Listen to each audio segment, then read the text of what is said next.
Tally prime की इस video series के आज के अध्याय में हम आपको बताएंगे डबल एंट्री सिस्टम क्या है और साथ ही कुछ अन्य परिभाषाएं। इसके पहले वाली वीडियो में हमने आपको अकाउंटिंग की परिभाषा और उसके साथ ही कुछ अन्य परिभाषाएं बताई थी। हम सभी जानते हैं कि पहले अकाउंटिंग मैन्युअली होती थी, यानी हिसाब वही खातों में हाथ से लिखे जाते थे और अब ये कंप्यूटर की सहायता से होता है। पर इसके मूलभूत तत्वों में कोई परिवर्तन नहीं हुआ है। आइए पहले कुछ वीडियोस में हम समझ लेते हैं कि जो मैनुअल अकाउंटिंग होती थी वो किस तरह होती थी। साथ ही ये भी देख लेते हैं कि अकाउंटिंग कंप्यूटराइज्ड होने से क्या फर्क पड़ गया है। व्यापार या व्यवसाय में जब भी कोई वित्तीय यानी फाइनेंशियल ट्रांजैक्शन होते हैं तो उनका रिकॉर्ड रखने के लिए हमें उन्हें कहीं लिखना होता है। संसार भर में इसके लिए अलग अलग पद्धतियां हैं, जिनमें सबसे महत्वपूर्ण और साइंटिफिकली प्रूवन है डबल एंट्री सिस्टम यानी दोहरा लेखा प्रणाली। जैसा कि नाम से ही स्पष्ट है, इसमें प्रत्येक लेन देन दो खातों को प्रभावित करता है। एक खाता पाने वाला होता है और दूसरा खाता देने वाला होता है, और इसमें प्रत्येक लेन देन के लिए समान राशि एक खाते के नाम पक्ष यानी डेबिट साइड और दूसरे खाते में जमा पक्ष यानी क्रेडिट साइड में लिखी जाती है। जैसे हमने बैंक से 10,000 रुपए नकद निकाले। अब यहाँ पर दो खाते प्रभावित हुए हैं, नकद यानी कैश और बैंक। इसकी एंट्री इस प्रकार होगी। चित्र में आप देख रहे हैं कि दो खाते प्रभावित हुए हैं, जिसमें देने वाला बैंक अकाउंट है और पाने वाला कैश अकाउंट है, और दोनों पक्षों में जो राशि लिखी गई है वो समान है। एक खाते को डेबिट किया गया है और एक खाते को क्रेडिट किया गया है। यहाँ आपके मन में तीन सवाल उठेंगे। पहला, खाता क्या होता है? तो इसका जवाब हम आपको अगली वीडियो में विस्तार से देंगे। दूसरा, कौन सा खाता डेबिट होगा और कौन सा क्रेडिट होगा? इसके कुछ नियम हैं जिन्हें हम आपको गोल्डन रूल्स ऑफ अकाउंटिंग में आगे बताएंगे। और तीसरा, आप ये जो प्रारूप देख रहे हैं उसके बारे में हम आगे जर्नल के अंतर्गत विस्तार से समझाएंगे। यहाँ पहले हम इस लेसन में उपयोग होने वाले टेक्निकल शब्दों के अर्थ समझ लेते हैं। लेनदार यानी क्रेडिटर, वो व्यक्ति या संस्था जो किसी अन्य व्यक्ति या संस्था को उधार माल या सेवाएं बेचती है या रुपया उधार देती है। ऋणदाता या लेनदार यानी क्रेडिटर कहलाती है। लेनदार को भविष्य में ऋणी से धनराशि प्राप्त होना होती है। संक्षेप में, जब हम किसी से उधार माल खरीदते हैं तो वो हमारा क्रेडिटर कहलाता है। उदाहरण के लिए, पारस ने राहुल से 10,000 रुपए का माल उधार खरीदा। यहाँ पारस की बुक्स में राहुल क्रेडिटर कहलाएगा। अब हम समझते हैं देनदार यानी डेटर के बारे में। वो व्यक्ति या संस्था जो किसी अन्य व्यक्ति या संस्था से उधार माल या सेवाएं खरीदती है या रुपया उधार लेती है, ऋणी या देनदार यानी डेटर कहलाती है। देनदार को भविष्य में एक निश्चित दिन यानी एक निश्चित अवधि के बाद पैसा चुकाना होता है। संक्षेप में, जब हम किसी को उधार माल बेचते हैं तो वो हमारा डेटर कहलाता है। उदाहरण के लिए, अनिल ने राज को 5,000 रुपए का माल उधार बेचा। यहाँ अनिल की बुक्स में राज डेटर कहलाएगा और राज की बुक्स में अनिल क्रेडिटर कहलाएगा। अब हम समझते हैं पूंजी यानी कैपिटल के बारे में। व्यापार का स्वामी यानी ओनर जो रुपया माल या संपत्ति व्यापार में लगाता है उसे पूंजी कहते हैं। व्यापार में लाभ होने पर पूंजी बढ़ती है और हानि होने पर पूंजी घटती है। यहाँ एक बहुत महत्वपूर्ण बात ध्यान रखें कि अकाउंटिंग में व्यापारी और व्यापार दोनों को अलग अलग माना गया है। इसलिए व्यापार में ओनर द्वारा लगाई गई पूंजी व्यापार की लायबिलिटीज मानी जाती है, यानी व्यापार के लिए ओनर द्वारा लगाई गई पूंजी व्यापार के लिए कर्ज है। उदाहरण के लिए, विकास ने 20,000 रुपए नकद और 10,000 के माल से कपड़े का व्यापार प्रारंभ किया, तो ऐसी स्थिति में उसकी व्यापार में लगी हुई इस पूंजी की राशि 30,000 रुपए होगी। अब हम देखते हैं कि स्वामी यानी ओनर कौन होता है। वो व्यक्ति या व्यक्तियों का समूह जो व्यापार में आवश्यक पूंजी लगाते हैं, व्यापार का संचालन करते हैं, व्यापार की जोखिम सहन करते हैं तथा लाभ और हानि के अधिकारी होते हैं, व्यापार के स्वामी कहलाते हैं। यदि किसी व्यापार का स्वामी या मालिक एक व्यक्ति है तो वह एकाकी व्यापारी यानी प्रोपराइटर कहलाता है, और यदि मालिक दो या दो से अधिक व्यक्ति हैं तो साझेदार यानी पार्टनर्स कहलाते हैं। पर यदि बहुत से लोग मिलकर संगठित रूप से कंपनी के रूप में कार्य करते हैं तो वे उस कंपनी के अंशधारी यानी शेयर होल्डर्स कहलाते हैं।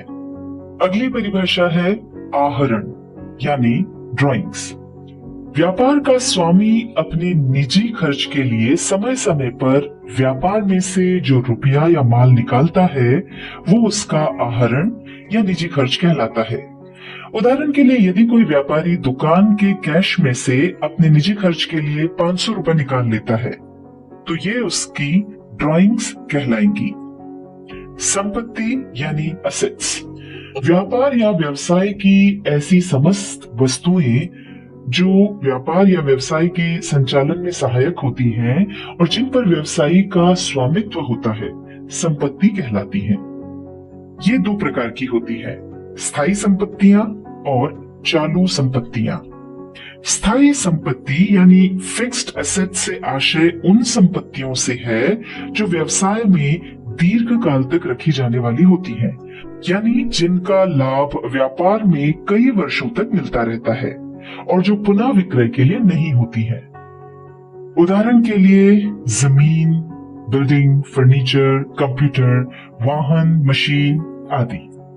और चालू संपत्ति से आशय उन संपत्तियों से है जो आमतौर पर 1 वर्ष से कम समय में उपयोग की जाती है, यानी जो लंबे समय तक व्यापार में नहीं रहती है, जैसे नकदी या जिन्हें आसानी से नकदी में बदला जा सके, जैसे देनदार, बैंक बैलेंस, स्टॉक इत्यादि।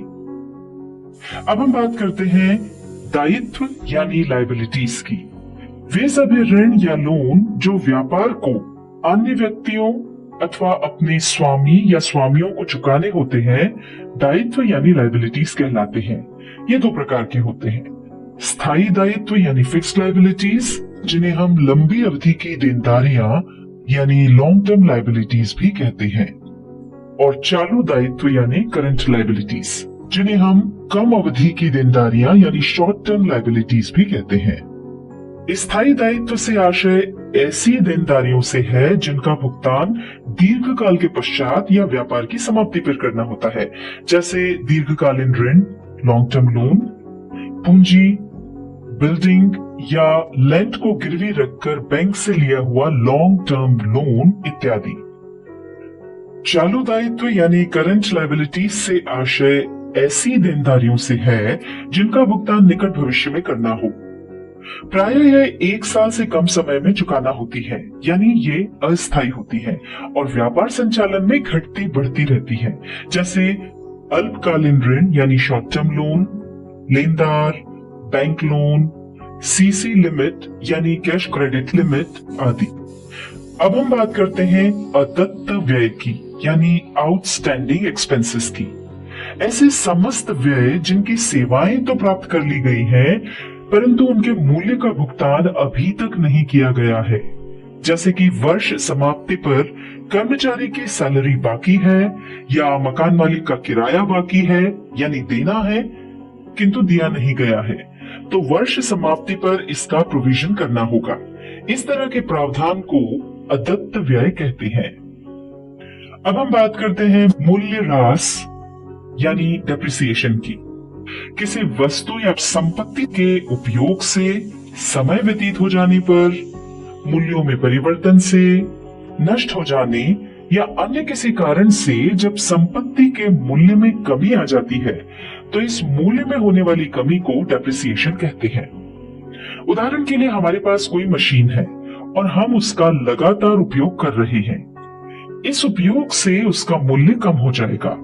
मूल्य की यही कमी मूल्यह्रास या घिसारा या डेप्रिसिएशन कहलाती है।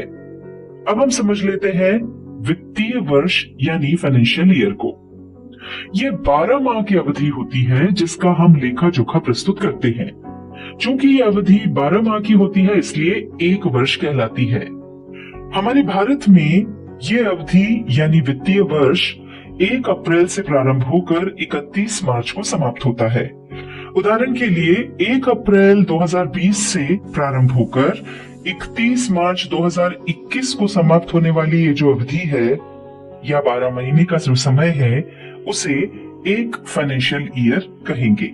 चलिए आगे बढ़ते हैं। जैसा कि हमने आपको इस वीडियो के आरंभ में बताया कि डबल एंट्री सिस्टम में हर लेन देन 2 खातों को प्रभावित करता है। तो पहले हम ये समझते हैं कि खाता क्या होता है। जब किसी व्यक्ति विशेष वस्तु, सेवा या आय व्यय इत्यादि से संबंधित समस्त लेन देन एक निश्चित स्थान पर तिथिवार और नियमानुसार रखे जाते हैं तो उसे उसका खाता यानी अकाउंट कहते हैं। किसी भी खाते के 2 पक्ष होते हैं, डेबिट साइड यानी नाम पक्ष और क्रेडिट साइड यानी जमा पक्ष। डेबिट साइड बाईं तरफ होता है और क्रेडिट साइड दाईं तरफ होता है। हम इसे एक उदाहरण से समझ लेते हैं। जैसे हमने राम से 1 लाख रुपए उधार लिए और टुकड़ों में उसे वापस चुका दिए। देखिए राम का खाता कुछ इस तरह से दिखेगा। यहाँ आप देख सकते हैं जब हमें राम से रुपए प्राप्त हुए हैं तो हमने उन्हें क्रेडिट साइड में लिखा है और जब हमने राम को रुपए वापस किए हैं तो उन्हें डेबिट साइड में लिखा है। इस वीडियो में आपने जाना कि डबल एंट्री सिस्टम क्या है और कुछ अन्य परिभाषाएं। इसके बाद वाली वीडियो में हम आपको बताएंगे कि अकाउंट कितने प्रकार के होते हैं।